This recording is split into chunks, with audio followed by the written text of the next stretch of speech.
Assalamualaikum, hai semua. Bersama lagi dengan Cikgu Ada dalam topik 8 garis dan sudut. Dalam topik 8.1 garis dan sudut, pelajar mesti tahu menentukan dan menerangkan kekongruenan tembereng garis dan juga kekongruenan sudut. Selain itu, pelajar dapat menentukan sudut pelengkap, sudut penggenap dan sudut konjugat. Untuk tembereng garis kongruen, ialah bermaksud jika dua tembereng garis yang dipaparkan sama panjang. So, kita boleh lihat kat sini tembereng garis untuk PQ dan tembereng garis AB masing-masing sama panjang iaitu 6 cm dan 6 cm juga kan.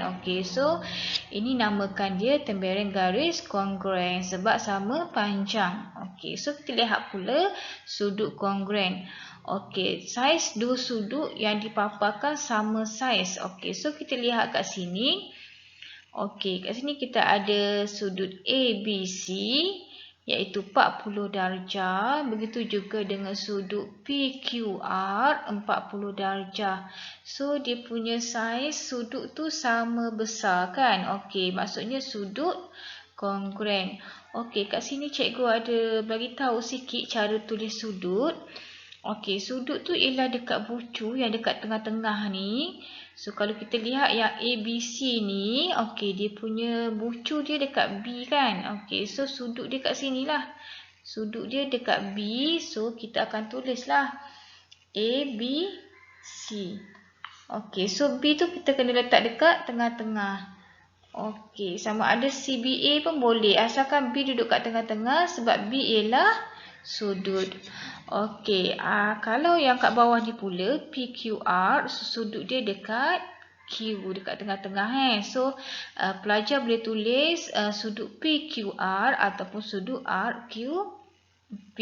So boleh lihat lagi kat sini, cikgu ada bagi contoh. Kita pun boleh tulis juga sebagai sudut B ataupun sudut tak ada simbol sudut, tapi kita terus tulis ABC tapi ada tanda ke atas B tu, dan begitu juga dengan CBA. Contoh jelaskan sama ada raja di bawah adalah kongruen atau tidak. So kita tahu tadi kalau kongruen ni maksudnya sama ada dia sama panjang ataupun sama saiz untuk sudut lah. So kita tengok yang A ni dia bagi tembereng garis. So kita tengok panjang dia sama ke tak. Yang ni 3 cm, yang ni pun 3 cm. So dia punya tembereng garis dia ialah kongruen. So kita tulis jawapan dia kat sini ialah kongruen. So untuk yang B pula, ni melibatkan sudut. So kita tengok dia punya sudut PQR dia kat sini ialah 138 darjah dan yang ni ialah 136 darjah. So tak sama kan. Bila tak sama maksudnya dia tidak kongruen. Kongruen tu maksudnya dia sama saiz. Dekat sini ada beberapa jenis garis. So kamu boleh lihat kat situ. Yang pertama ialah tembereng garis. Tembereng garis tu ialah sebahagian daripada garisan. So untuk yang seterusnya tu pembahagi dua sama serenjang. Bila kamu ada satu tembereng garis dan kamu nak bahagikan kepada dua bahagian. Maksudnya sebelah kanan kat sini, sebelah kiri dan sebelah kanan ni mesti sama panjang lah. Mesti sama panjang. So dia membahagi dua sama serenjang dan mesti garisan yang membahagikan dua garis tu mesti sudut tegak. So satu lagi kita ada garis serenjang. Garis serenjang ni dia mesti bersudut tegak.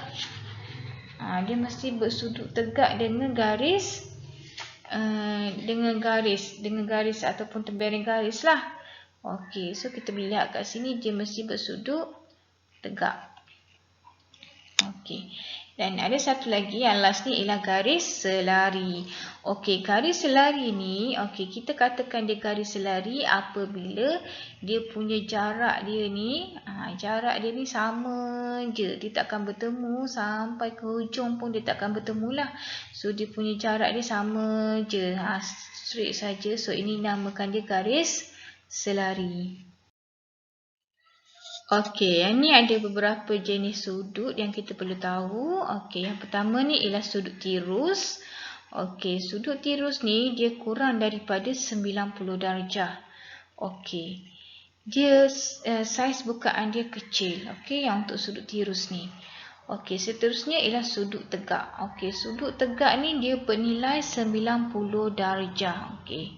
Ni sudut tegak. So bila saiz kecil daripada 90, dia nama dia sudut tirus. Okey, dan kalau lebih besar daripada 90, bukaan dia lebih besar daripada 90 darjah, so nama dia sudut cakar. Okey, dan ada satu lagi yang last ni ialah sudut refleks. Okey, dia lebih besar daripada 180 darjah. Okey.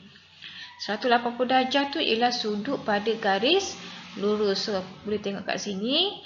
Okey, so kalau lebih pada 180 darjah tu kita namakan dia sudut refleks.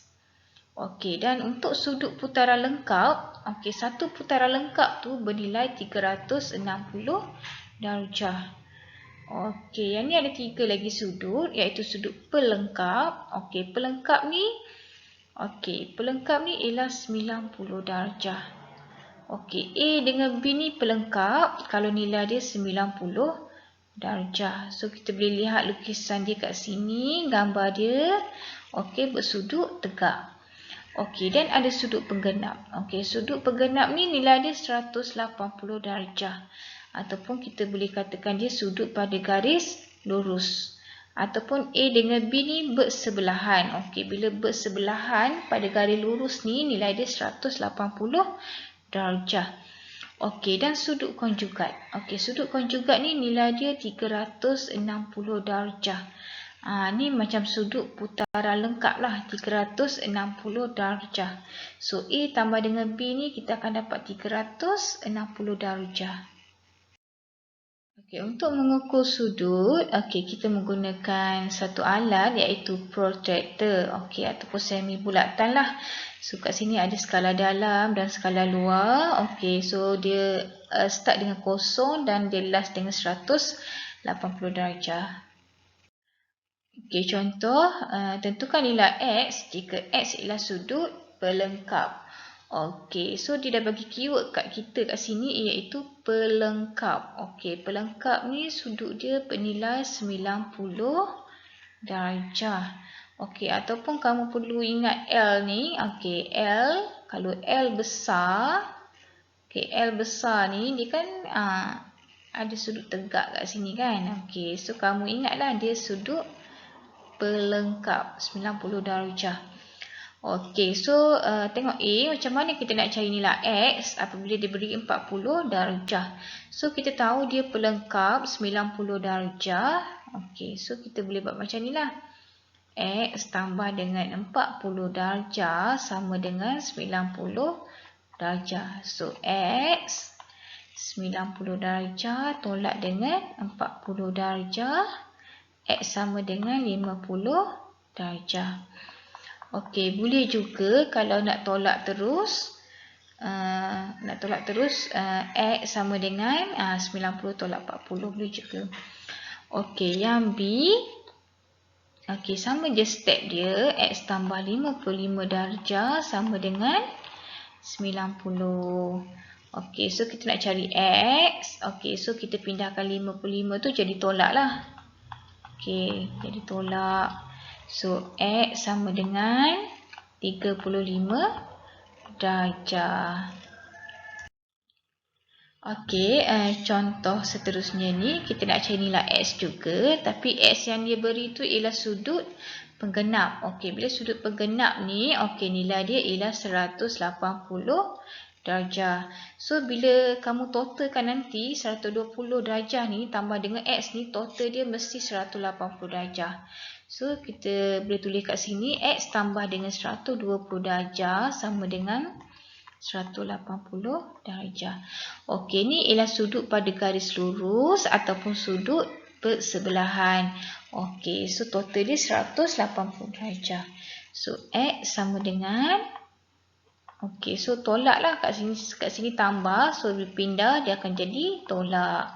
So, X sama dengan 60 darjah. Okey. So, soalan B pun sama juga. X tambah dengan 40 darjah ni mesti 180 darjah. So, X sama dengan, tolak dengan 40 darjah. So, X sama dengan 140 darjah. Okey, contoh seterusnya ni dia nak cari nilai X juga. Cumanya X ialah sudut konjugat. Okey, sudut konjugat ni nilai dia 360 darjah. Okey, so sama je step dengan sebelum ni. So, kamu buat X tambah dengan 210 ni. 10 darjah ni total dia mesti 360 darjah. So, X sama dengan 360 darjah tolak 210 darjah. So, kita dapatlah jawapan dia.